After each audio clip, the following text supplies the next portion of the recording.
안녕하십니까. 경상북도 가족센터와 함께하는 수학 수업. 오늘은 5학년 2학기 8번째 시간입니다. 5단원 직육면체에 대해 함께 공부해 보도록 할게요. 자, 직육면체 단원에서 이번 시간엔 직육면체가 무엇인지 그리고 그 성질은 무엇이 있는지 알아보도록 하겠습니다. 먼저 여러분들 직사각형 알고 계시죠? 직사각형 6개로 둘러싸인 도형을 알아보도록 하겠습니다. 먼저 여러분들 선물을 넣을 상자를 관찰해 봅시다 되어 있는데 이 상자 모양들의 공통점과 차이점을 한번 알아보도록 할게요. 어떤 공통점들이 있나요? 먼저 여기 있는 면의 개수를 보면 모두 첫 번째 것도 6개의 면이 있고요. 두 번째도 6개의 면, 세 번째도 6개. 자, 공통점의 경우에는 면이 6개이다. 또 어떤 공통점들이 있을까요? 6개의 면인데 종류를 볼게요. 자, 여기도 사각형이고 왼쪽에도 사각형이고 자, 여기도 각이 4개 사각형 오른쪽도 맨 오른쪽도 사각형이죠. 자, 면이 사각형이다. 이거 말고도 공통점들은 참 많을 거예요. 예를 들면 뭐 꼭지점, 여기 점, 뾰족뾰족한 이 꼭지점이라고 불리는 이 꼭지점의 개수가 모두 똑같다. 뭐 등등이 있을 건데 그렇다면 차이점을 한번 보도록 할까요? 여기 왼쪽에 있는 것과 가운데 있는 것만 봐더라도 차이점이 느껴지죠? 자, 왼쪽은 이렇게 네모 모양, 직사각형으로 되어 있는데 가운데에 있는 것은 직사각형이 아니죠. 자, 면의 모양이 다르다라는 것을 알 수가 있습니다. 자, 일단 이런 차이점을 보고 나서 그 다음 내용을 보도록 할게요. 자, 직사각형이 있는데 직사각형 6개로 둘러싸인 도형을 우리는 직육면체라고 합니다. 여기서 앞에 있는 직이 뭘까요? 그렇죠. 여기서 말했던 직사각형인 거예요. 직사각형이 6개의 면으로 되어 있는 물체다라는 뜻이에요. 그리고 직사각형이 6개 모여서 만들어진 물체다. 일반적으로 우리가 가장 많이 쓰는 형태이기도 해요. 보통 이런 모양을 벽돌 모양이라고 하죠. 벽돌. 벽돌에서도 쓰고요.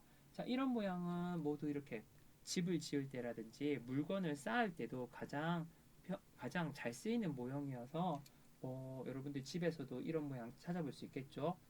각 티슈, 각으로 된 키티슈 이렇게 쌓아 놓을 때도 이런 모양을 많이 볼 수가 있습니다.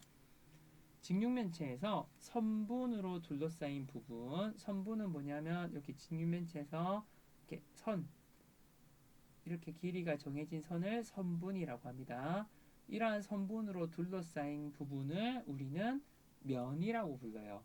자, 선생님이 빗금치는 이러한 부분을 면이라고 하고요. 면과 면이 만나는 선분 있죠.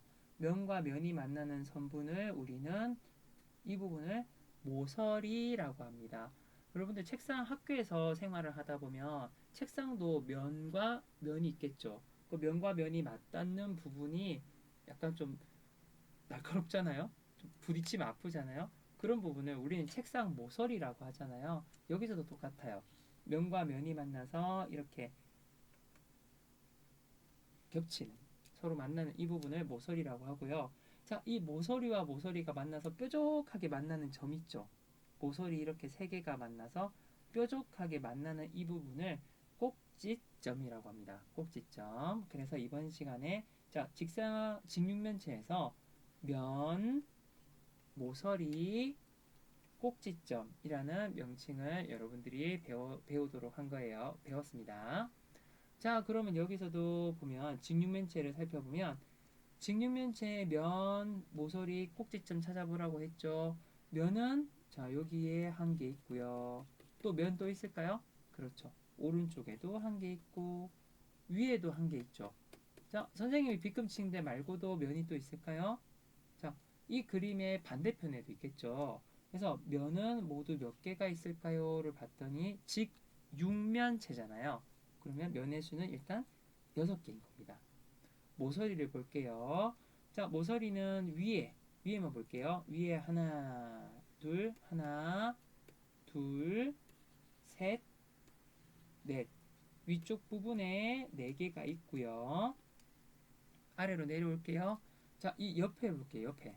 하나, 다섯, 여섯, 일곱, 그리고 이 뒤쪽에 감춰져 있는 거, 점선으로 표현된 부분, 이 부분까지 8개가 있네요. 그 다음, 아래쪽, 아홉, 열, 열하나, 뒤쪽에 점선된 부분 12개 해서 모서리는 모두 12개가 있습니다. 자, 꼭지점 볼게요. 꼭지점, 뾰족뾰족한 점 보니까 하나, 둘, 셋, 넷. 위쪽에는 4개가 있고요. 아래쪽 볼게요. 다섯, 여섯, 일곱, 여덟 해서 꼭지점의 개수는 모두 8개가 됩니다. 여러분들이 혹시 집에서 티슈라든지 이런 택배 상자와 같은 상자를 볼 수 있다면 직접 하나 손으로 짚어가면서 확인을 해보셔도 좋을 것 같아요. 자, 그럼 이러한 직육면체는 어떤 특이한 성질을 가지고 있습니다.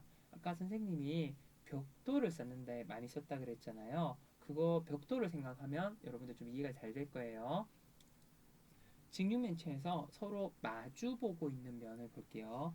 서로 마주보고 있는 면. 자, 마주보고 있는 면에 30cm 자 2개를 딱 대어봤어요. 딱 대어봤는데, 자, 자가 이렇게 놓여져 있고요. 위아래로 놓여져 있는데, 만약에 이 자 길이가 이렇게 길다면, 그리고 자가 아주 단단해서 아래로 휘어지지 않는다면, 만약에 이 자를 계속 길이를 늘린다고 생각해 볼게요. 이 2개의 자는 만날까요? 만날까? 여러분들 생각은 어떤가요? 자, 이 자가 만약에 단단해서 아래로 휘어지지만 않는다면 그대로 이어진다면 이 자는 만나지 않겠죠. 자, 이렇게 만나지 않는 것을 우리는 무엇이라고 하냐 하면 뒤에 볼게요. 평행이라고 합니다. 자, 볼게요. 직육면체에서 색칠한 두 면처럼 여기서 직육면체에서는 색칠한 면이 자, 여기 위쪽에 있고 이 아래쪽 두 면은 위의 면과 아래 면은 만나지 않아요. 그리고 옆쪽에 칠해 볼게요. 자, 선생님이 옆쪽에 칠한 거랑 여기에 마주보고 있는 이 두 면도 만나지 않고요.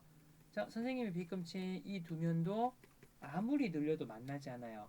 이렇게 만나지 않는 두 면을 우리는 서로 평행하다라고 이야기를 합니다. 그리고 여기서 중요한 말이 있어요. 이 평행에서 서로 만나지 않는 두 면을 우리는 밑면이라고 부릅니다. 자, 이 부분이 많은 친구들이 좀 헷갈려 하는데요. 자, 이 아래쪽에 있는 것은 밑면이 맞아요. 여러분들이 생각하기에 밑에 있으니까 밑면이라고 생각할 수 있잖아요.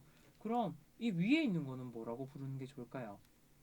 위에 있는 것은 윗면으로 부르면 좋을 것 같은데 실제로는 윗면으로 부르지 않고요. 여기 있는 두 면을 모두 밑면이라고 부릅니다. 자, 이거 왜 그런지 간단하게 설명을 해줄게요. 왜냐하면 여러분들 벽돌 있죠, 벽돌. 벽돌을 이렇게 쌓아서 기둥을 만든다고 생각해 볼게요. 여러분들 기둥이 되려면 자 1층하고 2층 이렇게 볼게요. 여기가 1층이에요. 여기가 1층이고 2층이 돼요. 자, 여기에 중간에 자, 무너지지 않게 선생님이 평행하게 탁 직육면체를 놓았어요. 직육면체 벽돌을 놓았는데 자, 여기에서 선생님이 지금 표시하는 이 부분 그리고 이 아랫부분은 사실은 위아래를 바꿔서 넣어도 상관이 없죠. 그러니까 위에 있는 이쪽 면이랑 아래쪽에 있는 이쪽 면이랑 얘는 뒤집어서 놔도 어느 쪽이 아래쪽 밑에 깔려도 상관이 없는 거예요. 자, 이렇게 1층하고 2층을 쌓았어요. 그 다음에 다시 또 쌓아 볼게요. 자, 그 위에 쌓으면 또 3층이 되겠죠. 자, 3층이 되면 볼게요. 여기 요 가운데 부분을 볼게요. 자, 여기 이 가운데 부분은 아까는 위에 놓였던 부분이랑 두 번째 벽돌이랑 아래 부분이랑 딱 맞닿게 되겠죠. 자, 무슨 얘기냐면 윗면이라고 불리는 부분이 언제든지 아랫면으로 가도 아무 상관이 없다는 뜻이에요. 그래서 이거의 윗면하고 밑면 서로 구별 지을 필요가 없기 때문에 언제든지 이것은 아래쪽으로 깔릴 수 있는 면이라 그래서 밑면으로 부르는 거예요. 자, 그리고 이거 넓적한 이면도 아래쪽에 바닥에 깔릴 수 있겠죠? 자, 이런 기둥, 이거는 실제 건물 보면 이런 식의 기둥이 많잖아요. 1층과 2층이 있고, 자, 이렇게 두 면이 깔렸어요. 자, 이 부분도 밑에 깔릴 수 있고, 자, 위에 있는 이 부분도 우리가 이거 뒤집어도 되잖아요. 뒤집어서 해도 상관이 있어요, 없어요? 상관이 없죠. 그렇기 때문에 여기 두 면을 모두 밑에 깔려도 되니까 밑면이라고 부르는 거예요. 그래서 여러분들 두 개를 굳이 구별할 필요가 없으니까 그냥 둘 다 밑면, 밑면으로 부르시면 되는 거예요. 자, 앞에 내용 한번 기억해 볼게요. 그러면 직육면체에는 면이 모두 6개가 있잖아요. 6개의 면 중에 밑면은 서로 바닥과 천장에 닿는 거잖아요. 두 면만 필요해요. 그러면 직육면체에서는 밑면이 될 수 있는 게 위아래 두 면, 그리고 직육면체에 돌려서도 두 면, 그리고 또 다른 면 두 면 해서 두 개가 밑면이 될 수 있고, 그 다음에 또 다른 두 개가 밑면이 될 수가 있고, 또 다른 두 개가 밑면이 될 수가 있는 거예요. 직육면체를 어떻게 놓느냐에 따라서 밑면은 바뀔 수가 있다는 거. 대신에 밑면은 항상 바닥과 천장을 딱 닿아야 되기 때문에 밑면은 두 개가 되는 겁니다. 자, 그러면 밑면은 아까 선생님이 표시를 했잖아요. 밑면이 딱 표시를 했는데, 자, 여기서는 삼각자를 설명을 했어요. 삼각자 세 개를 딱 놨을 때, 자, 수직을 이루는 면들이 있습니다. 자, 생각해보면 되게 간단해요. 자, 여기에서, 자, 밑면이 이렇게 있죠. 밑면하고 이렇게 수직을 이루는 여기 옆쪽에 있는 옆쪽으로 봤을 때 옆에도 면이 있을 거잖아요. 그러한 면들을 무엇이라고 부를까요? 그렇죠. 옆면이라 부릅니다. 자, 밑면이 이렇게 있고요. 밑면이 서로 두 개가 있죠. 그 이 밑면의 옆쪽에 있는 면. 자, 밑면이 직육면체에서 밑면이 두 개가 됐어요. 밑면이 두 개면 나머지 부분, 옆쪽을 둘러싸고 있는 부분은 네 개가 되겠죠. 이 네 개를 우리는 옆면이라고 부릅니다. 그리고 이 옆면은 항상 밑면과 수직을 이뤄요. 항상 이렇게 수직을 이뤄야 됩니다. 생각해보면 당연한 거예요. 왜냐하면 건물을 생각해 볼게요. 건물이 이렇게 반듯하게 서 있어야 되잖아요. 자, 건물에도 1층이 있고 2층이 있고 3층이 있을 겁니다. 그럼 여기 건물을 지탱하는 기둥이 있어야 되잖아요. 기둥은 이렇게 수직으로 반듯하게 건물을 지탱하고 있어야 되는데 만약에 건물에 1층, 2층 있는데 기둥이 이렇게 생겼다고 생각해 보세요. 기둥이 수직이 아니고 이렇게 옆으로 돼 있으면 만약에 건물이 흔들리게 되면 건물이 아래로 폭삭 가라앉을 수도 있잖아요. 그래서 가라앉지 않게 똑바로 수직으로 정확하게 되어 있는 겁니다. 그래서 직육면체에서 밑면과 수직이란 말은 반듯하게 이렇게 서 있단 말이에요. 밑면이 이렇게 위아래 천장과 바닥을 지탱하고 있으면 수직인 면, 이렇게 지탱하고 있는 면을 우리는 직육면체 옆면이라고 부릅니다. 그럼 직육면체를 보고 물음에 답해 보도록 할게요. 면, 기역, 니은, 디귿, 리을과 평행한 면. 자, 여기 천장에 붙어 있죠. 그럼 여기에 천장하고 정확하게 마주보고 있는 면이 평행한 면이 되겠습니다. 그러면 면, 자, 기역에 정확하게 짝을 찾아주면 미음, 니은의 짝, 비읍, 디귿, 세 짝은 시옷, 이응 이렇게 되겠죠. 자, 그러면 면, 기역, 니은, 디귿, 리을과 수직인 면을 모두 찾으세요. 자, 수직인 면 어렵지 않습니다. 자, 반듯하게 서 있는 면 뭡니까? 그렇죠. 옆면을 찾으란 얘기예요. 자, 옆면을 찾는데, 자, 그럼 옆면, 요것과 옆을 차지하고 있는 면을 다 써주면 되는 거예요. 면, 기역, 미음, 비읍, 니은 하고 면이 3개가 더 있겠죠. 면 3개는 여러분들이 한번 직접 적어 보도록 하세요. 자, 그러면 면, 기역, 미음, 비음, 니은과 평행한 면과 수직인 면을 모두 찾아 써보세요. 3번 답을 여러분들 작성을 하면 되겠습니다. 여러분들 여기서 작성한 답은 교재 맨 뒷면에 답지가 있거든요. 답지를 보고 한번 매겨보도록 하세요. 자, 그러면 직육면체의 겨냥도를 한번 알아보도록 하겠습니다. 아까 앞에 그림으로 잠깐 넘어가 볼게요. 앞에 그림을 봤는데 여기에서 우리가 여태까지 도형을 그릴 때 이렇게 선은 잘 그었어요. 선으로 우리가 뭐 이렇게 사각형도 그린 적도 있고 삼각형도 그린 적도 있고 그죠? 근데 점선은 대체 뭘까? 여기서 봤을 때 이 뒤에 점선으로 표시된 부분 있죠? 이 점선이 표시된 부분은 사실은 보이지 않는 면이에요. 보이지 않는데 실제로는 선이 이렇게 그어져 있을 거야 라고 우리가 표시를 해둔 선이에요. 자, 보이지 않는 선이기 때문에 점선으로 표시를 하고요. 이렇게 그린 그림을 뒤로 넘어가 볼게요. 겨냥도라고 합니다. 자, 직육면체 볼게요. 직육면체를 보면 우리가 보는 각도에 따라서 이렇게 6개 모습으로 보일 수가 있는데요. 자, 일단 보이는 면의 수 문제를 풀어볼게요. 자, 한 면만 보입니다. 한 면만 보이는 거는 기호, 라, 마, 바가 되고요. 두 면만 보이게도 우리가 볼 수 있겠죠. 두 면만 보이는 것은 나와 다가 됩니다. 나와 다. 그리고 한 면만 세 면이 보이는 것은 면 하나, 둘, 세 면이 보이는 것은 바가 되겠죠. 자, 그러면 여기에서 직육면체에서 보이는 부분의 선만 나타내면 이렇게 화면에 보이는 선만 될 건데, 자, 보이는 모서리는 실선, 보이지 않는 모서리는 점선으로 표시를 한 것이 겨냥도예요. 자, 그러면 보이는 부분부터 먼저 해볼게요. 자를 대고 여러분들 이렇게 보이는 부분만 실선으로 그어줍니다. 보이는 부분만 하면 돼요. 보이는 부분만 이렇게 그어주도록 합니다. 자, 선생님은 지금 화면에 쓰기 때문에 어쩔 수 없이 자를 대기 불편해서 이렇게 하는데 여러분들은 꼭 자를 대고서 한번 그려보도록 하세요. 자, 여기에서 분명히 선이 더 있긴 한데 어디에 선을 그어야 될까? 자, 여기서 우리 힌트가 있어요. 자, 여기 옆면으로 해당되는 이 길이 볼게요. 자, 이 왼쪽에 1번의 길이랑 2번의 길이가 같아요. 그리고 여기 있는 3번의 길이도 같습니다. 그러면 아마 이쯤 요 뒤쪽에 4번이 숨어 있을 텐데요. 이 4번은 어떻게 하면 되냐면 자를 대고 1번 길이만큼 정확하게 내려와 주면 됩니다. 1번 길이만큼. 자, 1번 길이만큼 내려오고요. 자, 그 다음 볼게요. 자, 그럼 여기가 4번이 되겠죠? 그 다음 볼게요. 자, 여기 선생님이 지금 표시하는 두 부분도 길이가 어떨까요? 길이가 같습니다.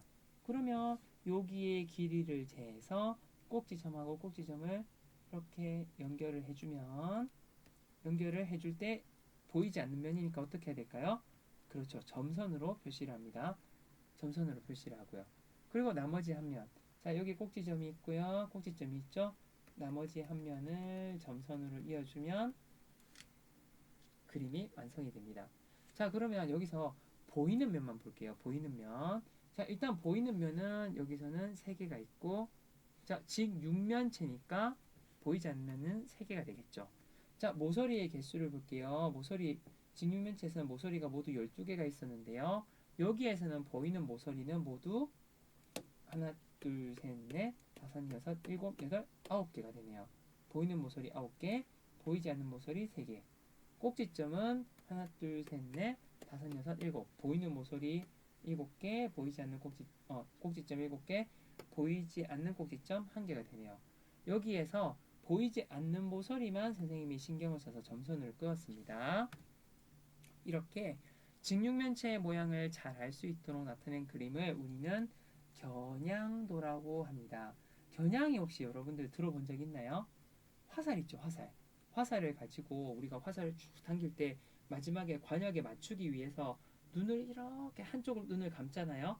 감쪽 눈을 감고 정확하게 저기는 저기 가운데 부분이 저기야 정확하게 겨누는 것을 우리가 겨냥이라 해요.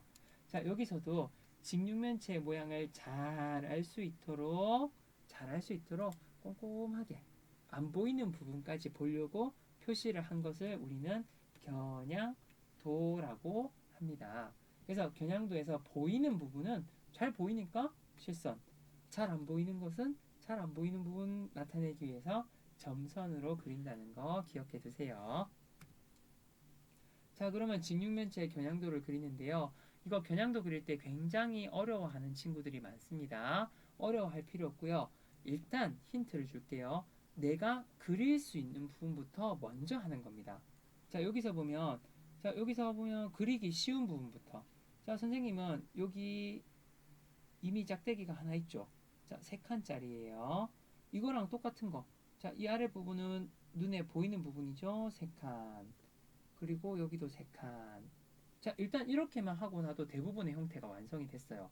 자, 그러면 이 부분은 실선으로 할까요? 점선으로 할까요? 이 두 개의 점을 이을 겁니다. 이 부분은 보일 거니까 실선. 자, 이제부터는 안 보이는 부분이겠죠? 자, 뒤쪽에 선을 그을 건데, 자, 여기는 점선으로 긋고요. 자, 나머지 부분도 점선으로 그으면 완성이 되겠죠? 자, 오른쪽 부분도 볼게요. 자, 오른쪽 부분도 여기서 보면 4칸이죠. 하나, 둘, 셋, 4칸. 그럼 얘랑 짝을 이루는 부분도 4칸이 될 거예요. 여기서도 1칸, 2칸, 3칸, 4칸. 그리고 이쪽에서도 1칸, 2칸, 3칸, 4칸. 자, 이만큼만 완성을 해도 여러분들 사실은 거의 다 그릴 수 있는 거예요. 왜냐하면 이미 여기에 3개의 면이 완성이 됐죠. 그러면 나머지는 이 두 면을 연결하면 되니까 완성이 됐고, 이 왼쪽에도 3개의 면이 완성이 됐습니다. 하나, 둘, 3개 모서리가 완성이 됐죠. 죄송합니다. 자, 그러면 나머지 하나 모서리를 이으면 면이 완성이 됐죠. 그러면 여기서도 보니까 자, 이 길이랑 똑같은 모서리를 그대로 그어주는 거예요. 그리고 위에도 그어주면 자, 눈에 보이는 부분은 다 완성이 됐고요. 자, 이제 눈에 보이지 않는 부분은 자, 여기서 하나, 둘, 셋, 4칸이죠. 그럼 여기서도 몇 칸 내려오면 될까요? 4칸 부분만큼 점선을 그어주는 거예요. 하나, 둘, 셋, 4칸만큼 점선을 그어줍니다.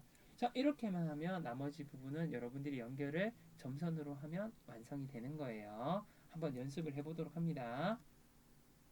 자, 이 부분도 여러분들이 한번 완성을 해보는데요. 아까 전에 나왔던 그림이랑 좀 다른 게 있어요.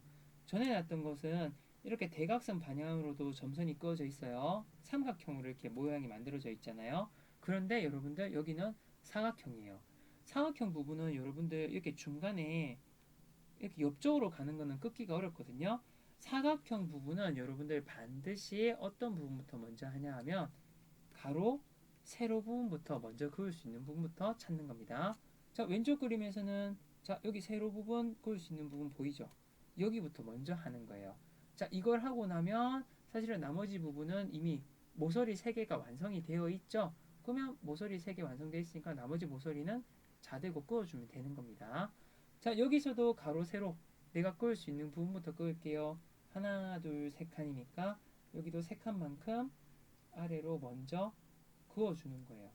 3칸만큼 그어주고 그 다음에 연결을 해주면 쉽게 그릴 수가 있을 겁니다. 해서 오늘 배운 내용 정리를 해볼게요. 자, 우리 오늘 이번 시간에는 직육면체에 대해 배웠는데요. 자, 직사각형이 6개로 면을 이루고 있는 물체다. 직육면체라는 것을 배웠고요. 여기에서 이렇게 선분으로 둘러싸인 부분을 면이라고 하고요. 면과 면이 만나는 부분을 모서리, 그리고 모서리끼리 세 군데 모서리가 모여서 뾰족한 점, 그것을 꼭지점이라고 한다를 배웠습니다. 그리고 직육면체에서는 자, 바닥과 천장이 될 수 있는 면, 밑면 2개가 있고요. 이 밑면을 제외하고 수직으로 만나는 면을 우리는 옆면이라고 부른다라는 것을 배웠습니다. 밑면은 2개, 옆면은 4개. 그리고 이렇게 직육면체를 나타낼 때 눈에 보이는 부분, 보이지 않는 부분 다 나타낸 것을 우리는 겨냥도라고 한다는 것을 이번 시간에 배웠어요. 자, 오늘 수학 공부 여기서 마치도록 하겠습니다. 여러분들 새로운 용어들이 많이 나왔잖아요. 그런 경우에는 한 번 듣고는 여러분들 익숙해지지가 않아요. 분명히 까먹을 겁니다. 그런 경우에는 오늘 배웠던 거 있잖아요. 포스트잇에 딱 적어서 직육면체 적어주고요. 직육면체에서 배웠던 게 뭐가 있더라 생각을 해보는 거예요. 직육면체에서는 면도 있었고 모서리도 있었고 꼭지점도 있었어. 꼭지점. 그 다음에 밑면하고 옆면도 있었고요. 그 다음 또 하나 기억나는 게 있나요? 밑면 있고 옆면 있고. 그렇죠. 맨 마지막에 배웠던 겨냥도로 나타내는 게 있었어. 자, 이것을 여러분들 포스트잇에 적어 놓고요. 눈에 잘 띄는 곳에 붙여 놓도록 하세요. 그래서 자주 보는 거예요. 자주 보고 익숙해지면 쉬워질 겁니다. 수학 공부는 그렇게 하는 거예요. 자, 오늘 공부하느라 고생 많으셨습니다. 수학 공부 여기서 마치도록 하겠습니다.